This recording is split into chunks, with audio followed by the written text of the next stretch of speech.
Rivals 2 patch 1.05 just dropped today. Let's go ahead and go through the patch notes and see what's actually useful to the game and what doesn't change it up too much. Hey there, just hopping in here post-production. I read over all the patch notes, right? And most of the patch notes are things like forward tilt knockback changed by these numbers and it's strong around 84, so it becomes kind of monotonous. If you want to see those numbers changed, I'll leave a link to the patch notes in the description. However, I am going to edit those out of me talking because that's most of the entire patch, and it doesn't really make sense for me to read the same sentence over and over. You know what I mean? If you do want to see the whole patch though, it is in the description. Back to the video. To start, let's check out this dev blog right here. They say, this article will walk you through matchmaking and result screen changes that aim to improve player experiences across the board. Most notably in this patch, new matchmaking changes affect server and match selection should help improve the online experience for users. On the balance side of things, we've implemented a few universal changes that aim to make knockback feel more natural and recoveries feel a bit more manageable to deal with. So this means that if you're queuing ranked, you probably won't match into the same person as often, and while it still might happen on occasion, it shouldn't happen as much. Also, moves that are meant to kill at like higher percents should actually start killing a little bit earlier now, at percents that the devs have deemed worthy. We'll see as we go down. Really quickly, the general changes. They say we have a few quality of life changes for players in-game, in matchmaking queues, and in the menus. For matchmaking, they've changed the accept match module adjustments. If a match is found and the server spun up is not in the user's region preferences, the accept match module is triggered. Module has a 10-second timeout. Timing out acts as selecting the keep searching or cancel option. User can accept match or keep searching to deny the match and requeue. This means that if they can't find a match on your server, for example, I like to use Dallas, and they pair me to Colorado, I have a choice to say, yeah, I'm okay playing on Colorado, or no, I think I'll pass. Improved matchmaking, server selection, two-step matchmaking flow. Alongside the accept match module, the matchmaking process should place you in a location matching your region preferences more often, only falling back to our existing load balanced method if unable to spin up a server on one of the matching locations. If your match falls back to a load balanced, the accept match module always allows you to accept or deny the load balanced server choice. As far as results go, they have some minor fixes here which I think are pretty sick for player information. They fixed being able to cycle between XP and stats before you view the stat state. So this means on ranked you won't see your XP right away, or you can go back and check out your stats. Fix someone going back to matchmaking before you're in the viewing stat state, putting focus onto the next match button early. This means that you can view your stats as long as the time allows. Won't allow pressing start to ready up if you should be locked out of readying up or next, and this just happens if another player leaves or forfeits. We also see a really quick overview of our event here. I actually really love the skin theming for this one. I feel like they're not really cutesy, which is kind of what I normally go for, but they give me kind of like a more like Yoshi, like dinosaur-esque vibe, you know? I really rock with it. The free track has a lot of fun goodies, including this maple skin, this cool emote, and this really sick platform. I rock with it a lot. Some universal gameplay changes. Many moves have had their knockback scaling increased, most of which have their base knockback decreased. They say here, a major problem we've noticed is that some attacks are unable to secure KOs at higher percents without very specific setups or positioning. This ends up making matches last way too long when a character can't get those specific kill setups or positioning.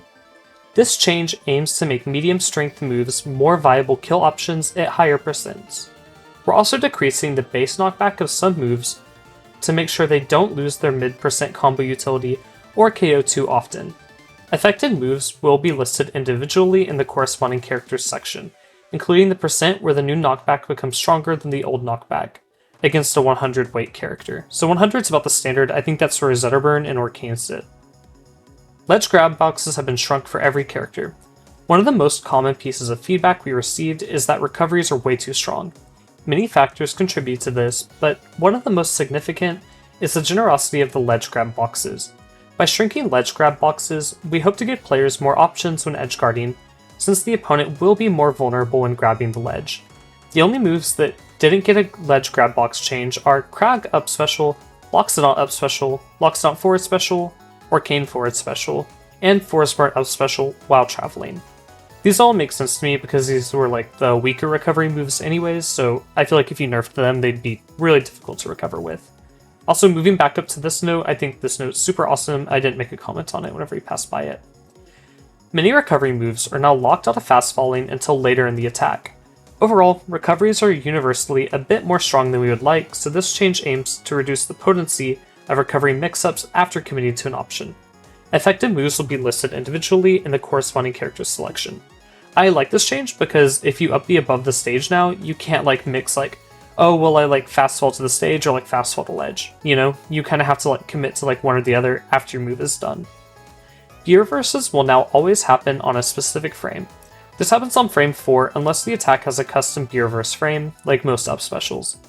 Previously, you could gear reverse at any time before those frames. You can still turn around any special on frame 1 by holding backwards when starting the move. I think this is actually pretty cool. It gives like a universal window for all of these to make them more consistent. You can now no longer reverse up specials on frame 1 when using them out of shield release or jump squat states. When tap jump is enabled, you will full hop if your joystick's Y value is above this number and then it was previously this number. This prevents reverse up specials out of shield. You can still be reversed with them normally. So I think the goal of this is if you attack someone's shield from behind, it's going to be a little bit like harder to like up the out of shield. Or just like hit them with the special out of shield in general. The bottom blast zone is now 1 meter lower if you're not in hit stun. This makes it less likely for a player to die first when spiking an opponent near the bottom blast zone. This also reduces the change of self-destructing when performing a slow attack after falling from the ledge. This is super awesome because as an Arcane player, I like to do like the double dunks with like the bottom hit of up air. So this will make it a lot more consistent where I'm not dying before my opponent. Medium hit stun can now be wall teched on the frame you get hit. Unlike heavy hit stun, you cannot wall tech during hit pause or during the knockback trajectory. This change adds counterplay to wall situations where characters are repeatedly using weak moves to hit their opponent against a wall. This was happening a lot with Rano, I know, like his Nair and back air, they're not super strong knockback moves at all. So if you hit the sour spot of them previously, you couldn't wall tech, so Rano could kind of just like hold characters like Crag or Loxodon against the wall and they couldn't recover at all. You can now no longer input a wall tech during the last 6 frames of hit pause. Now you must input the tech before getting hit. I assume the idea of this is making the tech timing like tighter, you know? Teching against the wall is like really strong. Like I'll hit people with like a really strong dare from like Loxodon or like Zetterburn, right? And they'll just like tech the wall even at like 150. So I assume the idea of this is like you have less time and you have to react a little bit faster. The logic for pressing grab to release ledge is now processed by the logic for releasing ledge with backwards and down inputs. This allows for buffered actions with the grab button when releasing from the ledge. I assume the idea is like, now if you press grab, you'll drop from ledge, the same way you would whenever you press like backwards. Jump inputs will now take priority over parry inputs while in the shield release state. This allows you to buffer your air parry option out of shield consistently. I currently actually have air parry set to air dodge right now, but I should have it set to neutral air. I suggest most people do the same, because that'll let you get full drift neutral airs, and also now easy neutral airs out of shield. The no impact landing can no longer be performed if an aerial lands outside of its auto cancel window. No impact landing gives you 0 landing lag if you land nearly with 0 vertical momentum. Being able to do this mid-attack was often confusing and reported as a bug, since the landing lag animation would be cancelable instantly. Now you must land during the first 4 frames of an aerial, or after the, I don't know what this means, IASA frame, in order to trigger a no-impact landing while attacking. No-impact landing is also shortened to nil, normally. I'm not sure what this means. I'm sure I know what the abbreviation is, but it's all drawing up blank. But this basically means you won't get that no-impact landing unless you are in these first 4 frames. Fast falling after dropping through a platform will now require your joystick to be below -8 instead of -0.2. This means you will not fast fall while holding the walk modifier after dropping through a platform, which is super awesome for players who use those inputs. Now let's go ahead and move on to the character changes. For Zetterburn, we've made Upstrong less ferocious by reducing its active frames and increasing its recovery frames. We also made it easier for the opponent to extend into fire puddles without getting burned. Upspecial now retains 20% of its momentum when transitioning into the recovery window instead of stopping immediately. This increases the distance of Upspecial by an extremely small amount, but makes Zetterburn more committed to the movement direction. since drifting backwards after traveling horizontally will be less effective and fast falls will be delayed. I feel like this is like a makeup buff for him not being able to fast fall right out of his up special. Aerial down special now restores his double jump on the same frame he can jump cancel instead of 10 frames before. So this means there's more time to adjust to it if you're guarding him. Flame puddles will no longer light opponents on fire if their ECB cinder is below the puddle. This means that if you're playing a character like Zetterburn and you do his up strong and you touch the fire on a platform, you won't get burned from it.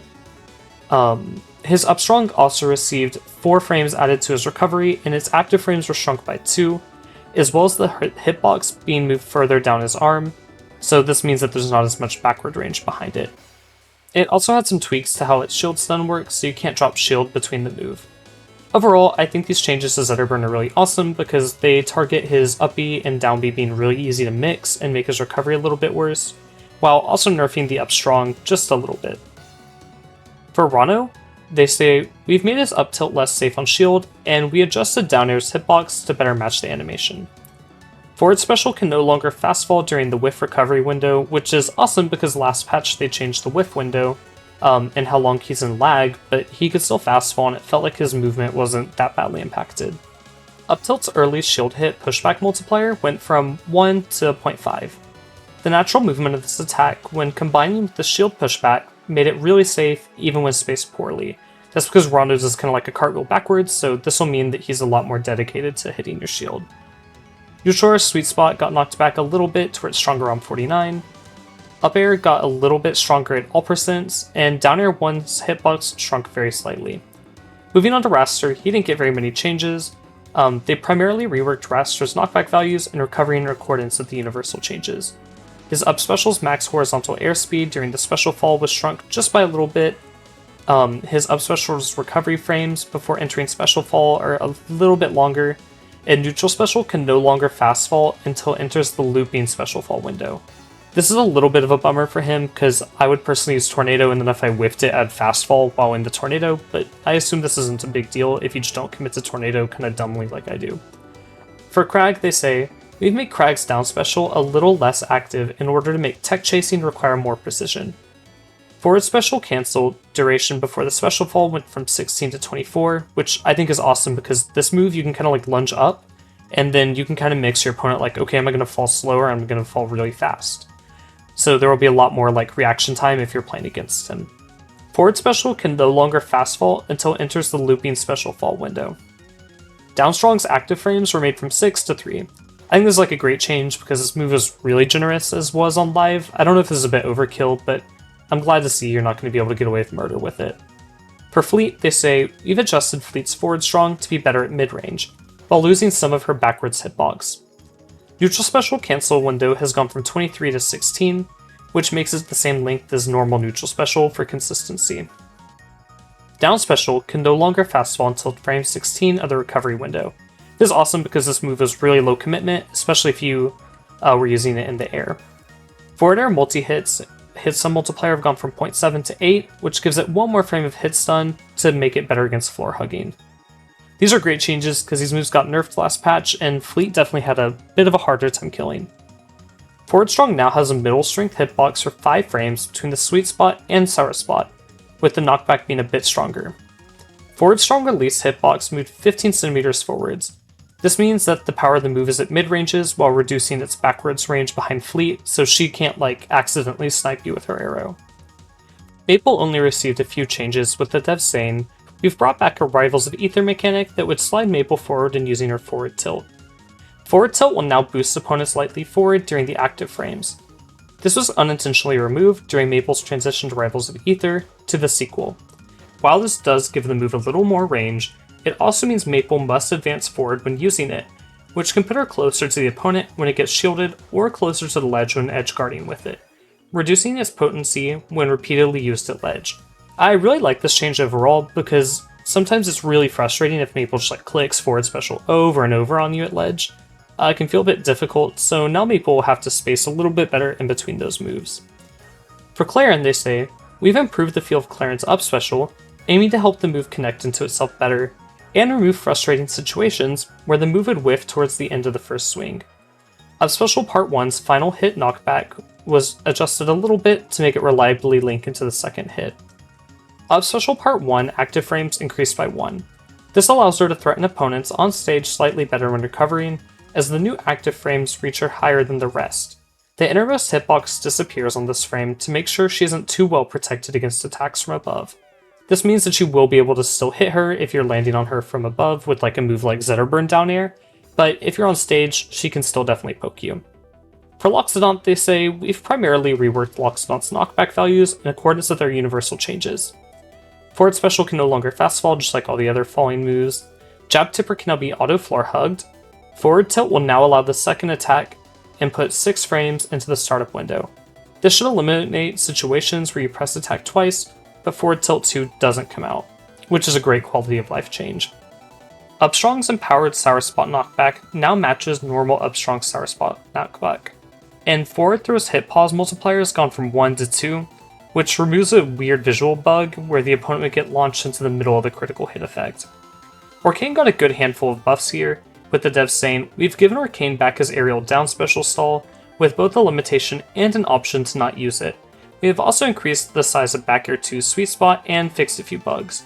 His neutral special was made faster by 2 frames in its recovery, which is great because it was nerfed by 6 frames last month, which felt pretty crumbly. Forward special recovery frames before he can grab ledge have been reduced from 10 to 7.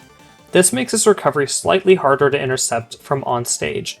However, he is still vulnerable for 17 frames, since he is vulnerable before he can grab ledge for 10 frames, then he reappears and has to wait for 7. Down special now stalls in the air once per airtime unless you hold the shield button. This brings back Orcane's old down special utility without letting him repeatedly stall to avoid interaction. This also preserves the new ledge cancel tech that was added when the stall is removed if you hold shield. I think this is a super awesome change overall, and I'd like to see more changes like this come to other characters where you get more options in your kit. They did address a few bugs here, saying performing a jab right before going into his bubbles get parried will no longer prevent Orcane from going into parry stun, and also fixed a bug that would cause bubbles to ignore their hit lockout if the game was rolled back to the frame bubbles was spawned, causing them to hit when they shouldn't be able to. For Forestburn's changes, they said, Forestburn is getting some more fine-tuning to his clone and aerials, while losing some stacking speed to his jabs and slides out a speed boost. His forward special's gone from 14 to 20, and the recovery frame has gone from 3 to 7. This nerfs his ability to use the clone a lot, because overall it's slower by 10 frames. They say, this has more commitments in the move, allowing opponents to more feasibly punish it. It can still cancel the forward special's clone toss on frame 3 of the recovery, which is great, so as to not change the timing of his recovery move. The recovery is still 3 frames if Forestburn creates a super clone. Forward special can no longer fast fall. Up special air acceleration and recovery window has gone from 72 to 36. This reduces his mix-up potential when teleporting above the stage. His air acceleration goes back to default value when it enters the special fall window after falling a medium distance. This means he can't recover like right above the ledge and then mix going to either like the stage or to the ledge. He has to choose one or the other. Clone Explosion is now auto floor huggable, which doesn't apply to the super clone. Parrying Forestburn will now destroy his clone. Jab 2 and 3 speed boosts are no longer additive, with the devs noting that this reduces the distance he can cover when doing a full jab combo after an action that gives him a speed boost, such as wave dashing or baby dashing. The speed boost values were increased to keep standing jab combo feeling the same.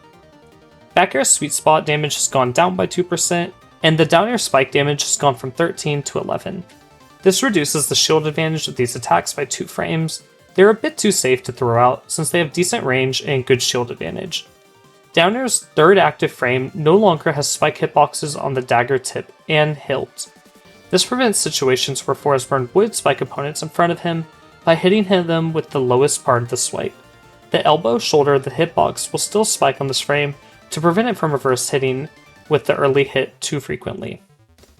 They also made the forward strong dagger stronger around 95, and he got 2 bug fixes saying, Get Up Special can no longer create a fully functional clone if used by the right edge of a platform, as well as a bug fix targeting that would prevent clone from being destroyed if Forestburn instantly wall-teched an attack. That just about wraps up our patch notes. Overall, I think the clear winner of this patch is definitely Orcane. He got the most amount of changes that were mostly all buffs, And I think the biggest loser is probably Forest Burn, or even maybe Zetterburn, since his Upstrong got changed just a little bit, unfortunately. However, I don't think that either of them lost too much. I think they've probably fallen from being potentially like top 2, top 3 characters to maybe being like top 2, top 4 characters. You know, like they're not that much worse.